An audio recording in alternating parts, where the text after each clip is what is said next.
Alors, déjà, à qui va s'adresser finalement tout ça? Donc, je vous l'ai dit, pour qui, pourquoi. Tac, tac, tac, tac, tac.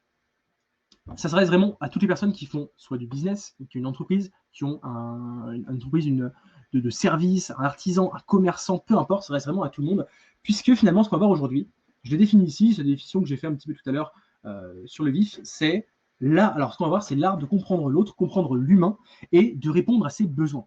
En fait, la psychologie vraiment appliquée à la consommation, appliquée à la vente, c'est l'art de comprendre la personne en face. Vraiment d'aller se mettre à sa place, donc on parlera d'empathie juste après, de se mettre à sa place et d'aller chercher ce dont elle a vraiment besoin au fond d'elle et de lui apporter une solution à ce problème-là.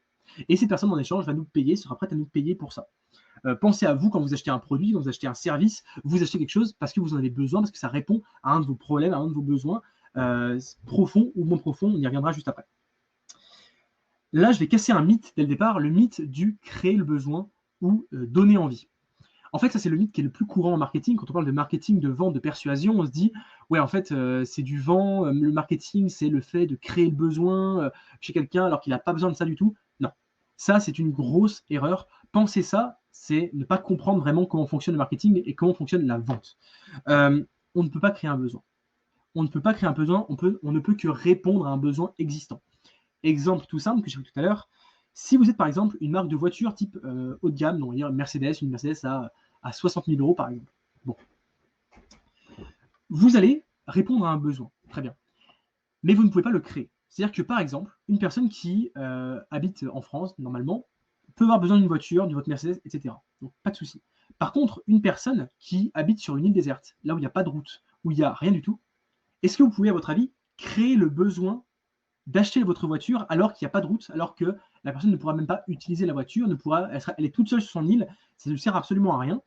Est-ce que vous pensez que vous pouvez créer le besoin chez cette personne d'avoir cette voiture? Je ne pense pas. Donc, créer un besoin, c'est impossible. On ne peut que répondre à un besoin qui est existant. Voilà. Donc, par exemple, la personne sur l'île aura peut-être besoin d'un bateau. Bah là, d'accord. Vendre un bateau, ok, ça peut se faire. Vendre une voiture, non. Donc, l'exemple il est simple, il est bête, mais il est assez efficace. On comprend bien que le marketing ne peut pas créer le besoin chez quelqu'un qui ne l'a pas. Il ne peut que répondre à un besoin existant et vous ne pouvez pas créer des produits qui ne répondent à aucun besoin et miser tout sur le marketing en disant avec le marketing, tout le monde va en raffoler. Non. Par exemple, je sais pas, un réseau social, c'est un produit, c'est un service. Même si on peut penser que c'est inutile, en réalité, ça répond à beaucoup de besoins. Le besoin de social, le besoin d'appartenance, des besoins un peu divers et variés, le besoin oui, d'appartenance, d'estime de soi, le besoin de réalisation, etc. Donc, nous, ce qu'on va apprendre aujourd'hui, ça va être comment, je l'ai marqué ici, répondre à un besoin existant, comment identifier un besoin, se mettre à la place des personnes et répondre à leurs besoins. Voilà.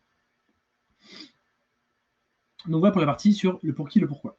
Ensuite, on va passer à la partie suivante, au niveau des personnes à qui ça va s'adresser. Donc, les personnes qui font de l'achat-revente, des personnes qui font de la location, des personnes qui font des activités commerciales. Pour toutes ces personnes-là, ce que je vais vous expliquer va s'appliquer à 100%. Voilà, globalement, ce que je voulais vous partager là-dessus. Alors ensuite, sur ce qu'on va voir aujourd'hui, il faut bien déjà dissocier deux choses. On a deux choses. On a la partie offre et la partie vente, la partie marketing et vente.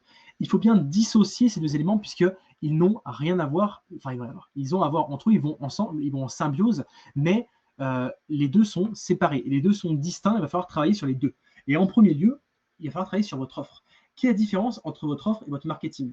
Alors, l'offre finalement, c'est ce que vous allez vendre, c'est le bénéfice que vous allez vendre. Le marketing, ça va être la manière de le vendre, la manière de le présenter, la manière de l'expliquer, la manière de finalement le présenter à votre public cible. Donc, il faut bien comprendre que une offre qui est très bonne, une excellente offre avec un marketing qui va être relativement moyen, si l'offre est bonne, si l'offre répond à un vrai besoin, elle va se vendre.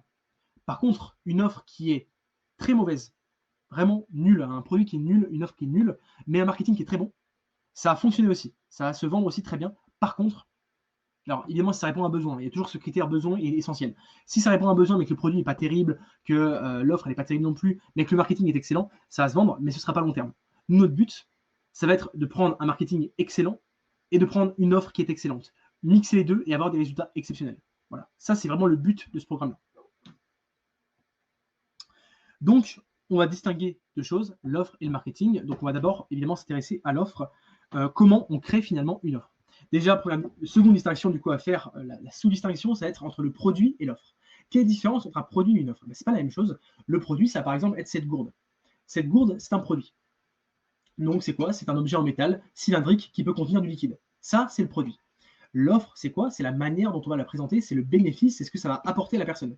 Donc là, il se trouve que cette gourde, par exemple, elle tient les liquides au chaud pendant plusieurs heures. Bon, l'offre, ça va être une gourde qui tient les liquides au chaud ou au froid pendant plusieurs heures. Donc là, on a une offre. Là, on a une vraie offre. On a un produit qui a un bénéfice, quelque chose d'utile. Et d'ailleurs, on peut avoir plusieurs offres avec un même produit. Ce produit peut être, voilà, on peut faire une offre sur ce produit en parlant de sa capacité à tenir au frais des liquides, mais on peut également faire une seconde offre de ce produit en accent non pas sur les produits frais, mais sur les liquides frais, mais les liquides chauds, du café, du thé. Donc en changeant finalement le type de comment dire, en changeant finalement l'offre, on garde un même produit, mais on vend deux offres différentes. Donc c'est ça l'offre. L'offre, c'est ce que vous vendez, c'est le bénéfice du produit. Et non pas, et le produit, c'est simplement l'objet en soi ou le service en soi.